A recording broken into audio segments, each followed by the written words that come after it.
Hello out there, and today we're going to be doing an overview and first look at a brand new model from Civivi, and this is called the Rustic Gent. And guys, I'm sure you can already tell just by hearing me that something isn't quite right. My voice is shot. And as much as I'd like to take a few days off, knives don't review themselves. The world must keep moving on, and so I'm definitely going to be pushing through. Maybe this and the next couple videos will be a little bit difficult, so I appreciate you bearing with me, but hopefully the knife in front of you is worth sticking around to listen about, because it is a pretty sweet one, and one that should be coming out in the next few weeks according to Civivi. So how did I get it early? How do I have this knife? Well, I have to thank my buddy Zach from Zach Stuff. Zach was at Blade Show West. He spotted these. I had told him to be on the lookout for any new Civivis because they always have prototypes available, it seems, whenever they're at a show. And he bought a few of them. And he gave me my pick. And I chose this one with the carbon fiber bolster and the rough black micarta. We'll get into the different variations that will be available in just a minute, but let's do an overall size comparison and a just basic spec check. So when we take a look at the blade, what we have is almost exactly 3 inches of cutting edge. This is D2 steel. 3 inches is a really good size for a gent piece. It's pretty darn big, actually, larger than most of the gent style knives that I have. This one is a back lock as well, so it's not a slip joint, but it does sort of have that really ultra classy look and feel that some slip joints have. So for size comparisons here, I have the GEC 85, which is one of my larger slip joints.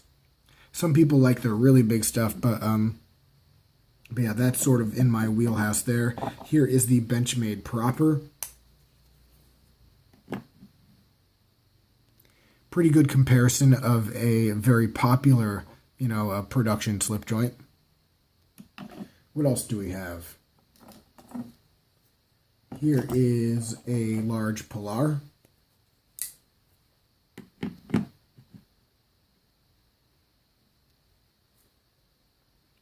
So larger in overall length than that, so you can sort of get an idea of the size of it. A Sage 5. Hopefully going to be getting the new Sage 5 very, very soon.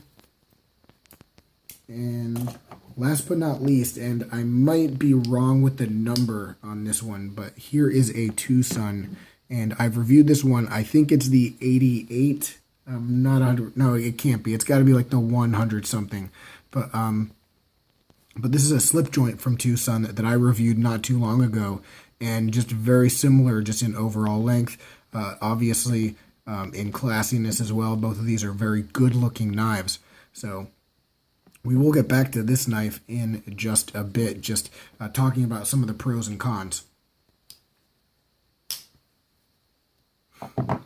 But yeah, talking about the Rustic Gent. Gent says it all. I mean, that is what this knife is all about. It is very sleek. It is very stylish. It is very functional as well.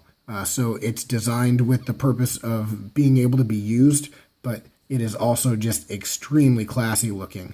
From this like Bowie-ish clip point blade to the carbon fiber bolster that's on every single one of the variations. The micarta is a very good choice, really, really classy as well. The different variations have, I think, tan and or green micarta. So 3 of them, black micarta, green micarta, tan micarta, and then there's also one with black G10. And the black G10 one should be in like the $70 to $75 range, and I think the micarta ones will be a few dollars more. So Civivi continually seems to be like creeping up their prices a little bit higher than some of the stuff when they first came out, but definitely the level of execution here and the materials warrants that, I think, in this case. And it's still very, very affordable compared to what some knives with maybe this level and caliber of execution would cost you otherwise. So getting back to the blade, we are rocking D2. I really like D2. I think Civivi's D2 has been great. Haven't had any kind of rust issues with any of the models that I've had. I really do like when we're building a knife that is supposed to be aesthetic first, which this one, I mean, it definitely is. I really like that we're not doing any kind of like crazy billboarding. If you're looking for the D2 stamp right there. It's very small and subtle. That's the only kind of branding that they have apart from the pivot, which I think is a great touch. So Civivi continues to just knock it out of the park with the way that they make that a very like sleek, and I'm trying to think of the word, sterile is the word, blade. So for those of you who care about that, you definitely have it. We do have I guess a fuller here. I think it's more for show than anything else, but it doesn't detract at all from the look of the knife, so I'm all for it.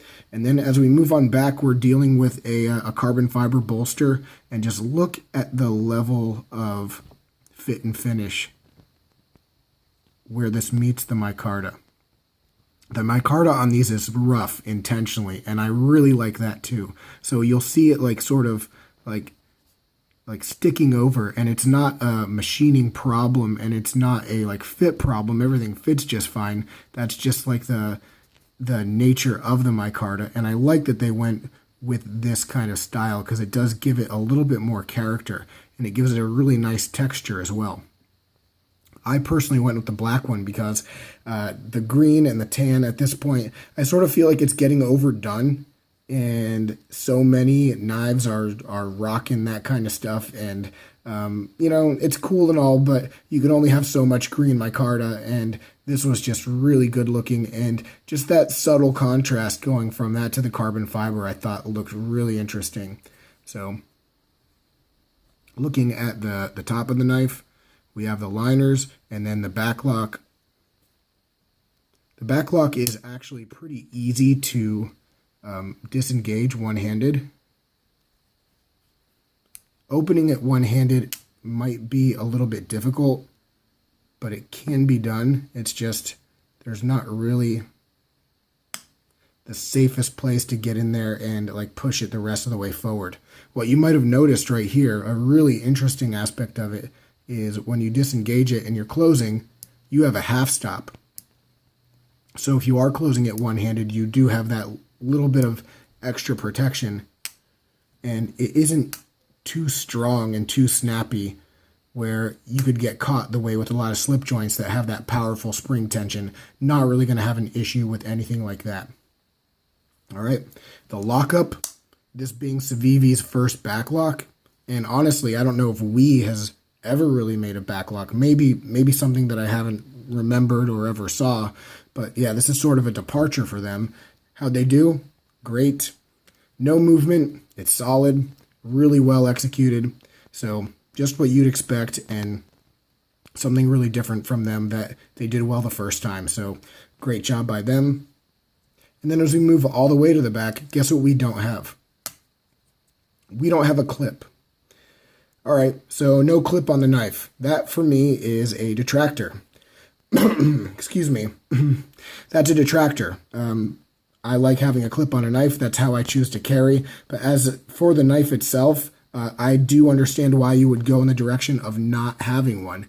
I mean, you don't want to disrupt the lines. You want it to stay a very attractive and good-looking knife. You also want to give the ability to carry this in like a fifth pocket or a jacket pocket and not have a clip that could be burdensome to some people, and not have extra screws that, again, disrupt the lines of the knife. So what they did instead was they gave us this Civivi leather slip. Comes with the knife. Pretty cool. So you can carry it. You can carry it in your pocket just like that. You can also clip it. So clip it into your pocket and carry it basically just like any other knife. And that way it's not loose in the bottom of the pants. Retention in here is really good. Slips a little bit, I guess, if you shake it hard enough. But for the most part, I mean, you're not going to really have an issue. And that's just one way that you can carry it. If you choose to. Now, I want to bring back that Tucson, because for me, the decisions here really, really talk about what my preference is. Oh, and the other thing, one thing you might notice is the inside of this like slip. Some of the leather like comes up, so you get like these little pieces on it when you take it out. So not really a huge deal, but just something to be aware of. And who knows, maybe they might just continue to improve these things as they go. But one of the things I really liked about this Tucson, and sorry for the squeaky voice, but one of the things I really liked about it was the fact that it did have a clip, even though it was a slip joint.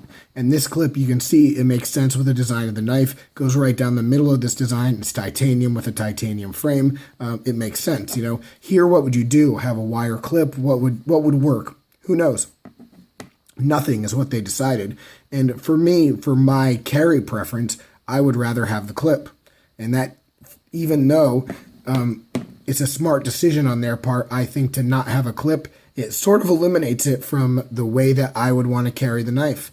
You know, it keeps it from being a primary kind of EDC for me. I like to be able to take my knife out quickly, flick it open. In this case, if you're using this as your primary, either in your pocket, like deep at the bottom, not in the slip, you've got to dig for it, grab it out. If you are using the slip, you have to pull the slip out or try to dig it out of the slip without pulling the slip out, and then have two hands. It's a little bit of a process.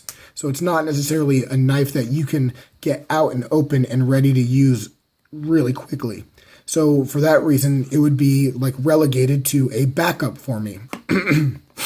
Now, all that said, a backup knife for me, this is way too large. So I don't really see that this will fit my personal EDC. Does that mean that I don't like it? Absolutely not. No, I really like it. I like it a whole lot. It's just not the knife for me. And let me fix this guy, Cantina. I wish I could sing the song right now, but you know it. If you're a Star Wars fan, it's stuck in your head already. But anyway, yeah, that doesn't mean I don't like the knife. It just means that I have a particular way of doing things, and this just sort of doesn't fit into it. If we're going to compare a little bit further, though, one, I do prefer the fact that it locks, so that's awesome, versus the Tucson. But on top of that, this knife in hand is stellar. It is really, really wonderful in hand. And that's what I think for a lot of people.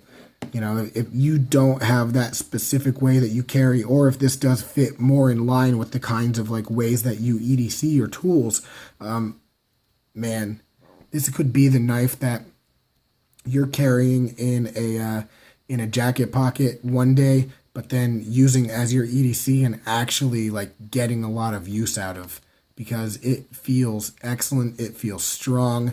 It looks good. I mean, the grip, there's nothing slick about this. The micarta is really nice and grippy. And then also the carbon fiber isn't slick at all. It's not glossy. It's more of a matte finish. So while there isn't like a lot of exterior milling or machining or anything, then there aren't a lot of points of contact. It's ergonomically really, really wonderful. So overall, I'm excited for this, guys. Even though it's not a knife that I'll probably keep, I'll move on from it eventually, I'm sure. It still is something that, when you think about a company and a company that has an identity, it's always fun and exciting to see them step outside of that and do something different. And this is something that's very different for them. And the fact that they did it so well is just, I don't know, it just makes everything that they do a little bit more, it grasps my attention a little bit more, you know, because I was starting to see so many models from them that were like G10, flipper, bearings, this and that, and they're killing it with that. They're doing a great job, don't get me wrong, but then they come out of left field with something like this that shows this is what we can do. Who knows what else we're going to come out with? Keep your eyes on us, and that's really a statement from Civivi that makes me very excited for the future with them and to see what else they end up doing. So that's my take on it, guys. This one, like I said, should be coming out in the next few weeks. They said by the end of December, so maybe a Christmas present for some of you once it hits distributors, all right? Any questions, comments, complaints, suggestions, let me know down below. Really interested to hear from you about this. Thanks for bearing with me today. Take care, and I'll talk with you soon. Have a good one.